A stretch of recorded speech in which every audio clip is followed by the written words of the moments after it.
back to another episode of Perkins Pipes. I've got my Georg Jensen bent Dublin, one of the estate pipes that a friend gave me that I restored. You've seen this in some other videos. This has nothing to do with the topic at hand, although hopefully the ball cap does. So let's get this guy lit. Let's get to talking.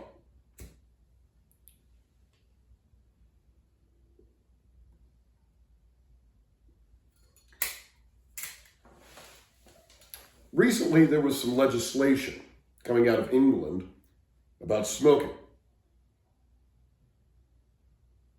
remember very well the day that I saw it here in the United States. I was thinking about it quite a bit, talking about it with some friends, and no surprise, one of our dear friends here in the YTPC, the YouTube pipe community, Jonathan, find him at Piper19. That's XIX, X1X.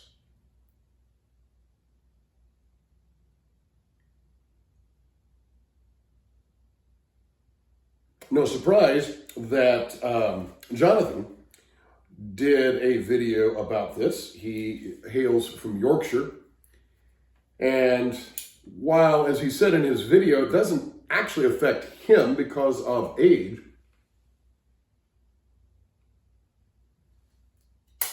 I would argue that this does affect all of us to some degree. The legislation that was going through in England was to ban anyone who was born after the year 2009 from buying any tobacco-related products. This isn't an age bill.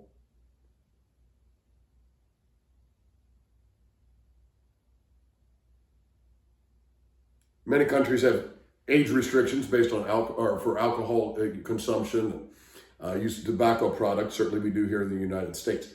It isn't that. It's saying that anyone born after the year 2009. So imagine the year 2049. You're someone who's 49 years old. And the way I'm understanding this legislation is that even someone at that age would not be able to purchase a pipe like this.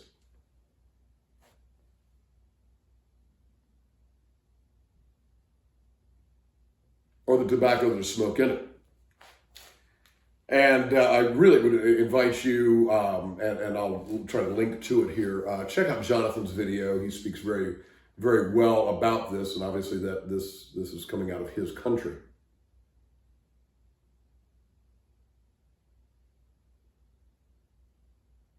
I've gotten comments from people in Canada on some of my other videos talking about some of the challenging laws there regarding tobacco use. And as we know here in the United States, so many of our freedoms seem to be going away.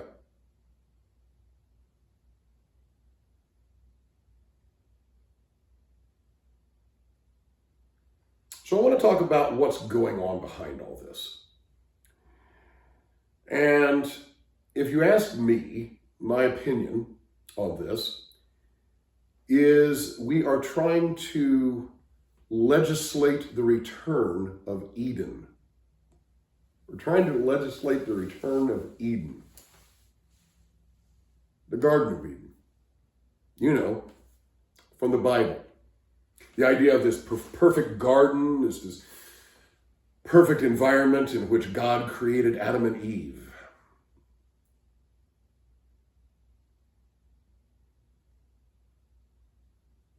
Of course, you follow the biblical narrative. We screwed that up, right? Sin enters the world, and Adam and Eve are kicked out of the garden. Hence the world we live in today. We are living after the fall of man.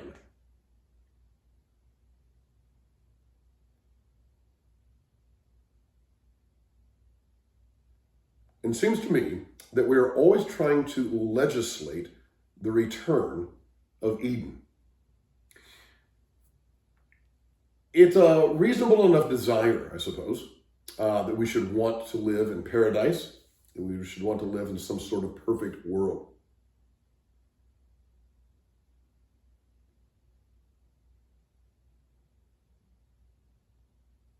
course, the question is, what is perfect world, and who gets to say, and how do we make that happen? And so often when that has been attempted by force or even by legislation, down through the centuries, through the millennia, it hasn't gone well. One need only read a bit of history to see that. And I was thinking about this issue when I was watching a morning news show here in the United States called the Today Show.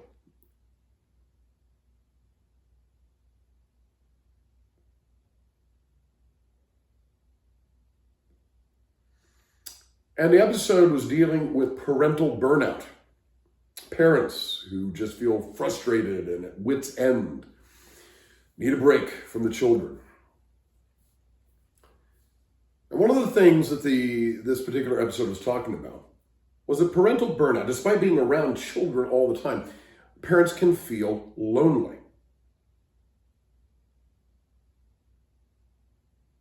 Right? There's a difference between being alone and loneliness, and you can be lonely in a crowd. And this episode of the Today Show was saying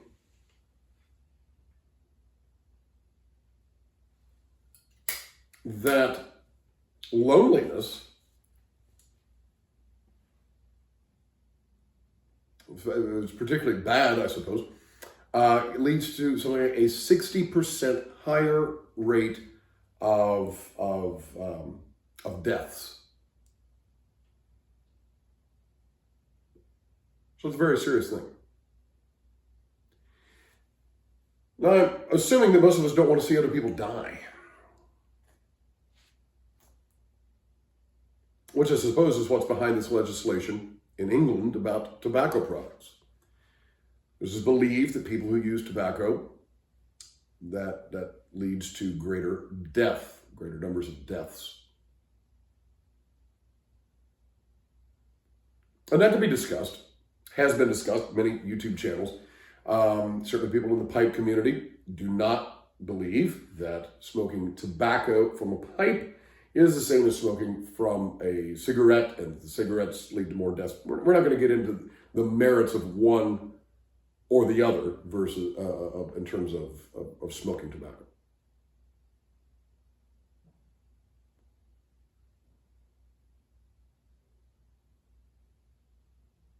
The question is, should this be legislated at all? Should it be legislated at all?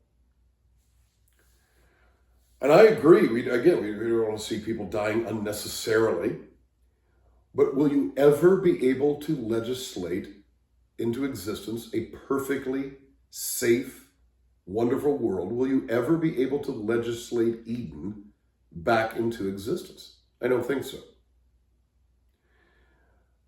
If so, then should we start having some legislation requiring parents to have one night out a week, husbands and wives away from their children, to rekindle the flame of their love and keep them from being lonely? Because we know statistics indicate that loneliness can lead to death. Should we require that by law? I know there are many people who are not happy with the seatbelt laws in the United States, helmet laws for motorcycle riders.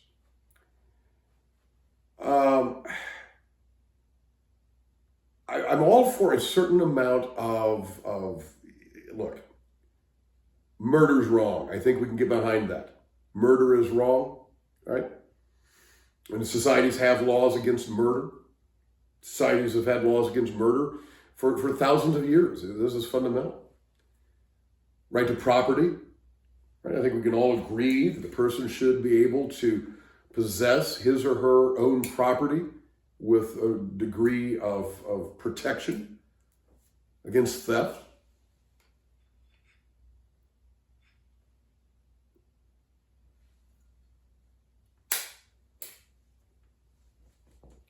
Person should be able to possess a home and feel that it won't be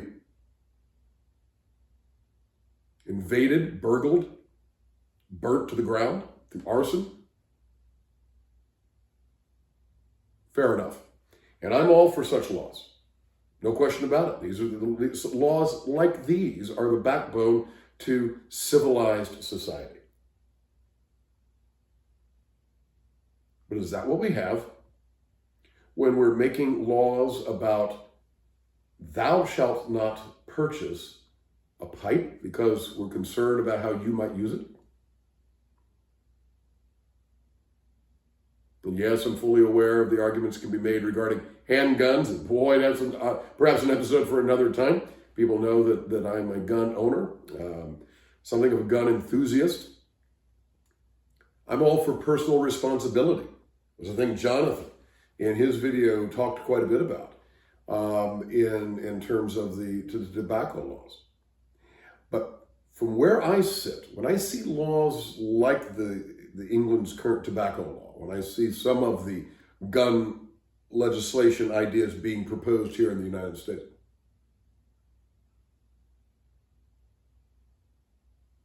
when I think about some of our other, I almost want to call them nanny sort of laws, they fundamentally seem to be about legislating Eden back into existence. And what I can say is, friends, that will never happen. And that isn't to say we shouldn't always be trying to make a better society. We should. We should be teaching our children right from wrong, strong schools, strong communities, strong churches. We should be doing that. But is that the role of government to do that? Now, where you land on that question, I suppose, really answers a lot of questions. If you think that it is the government's right, duty necessary to do that, then you say, by all means, the more such laws, the better. But if you think that the laws of government should be as few as possible in order to maintain and foster a civilized society, then I've got to stand with Brother Jonathan and say, I'm not in favor of England's tobacco law.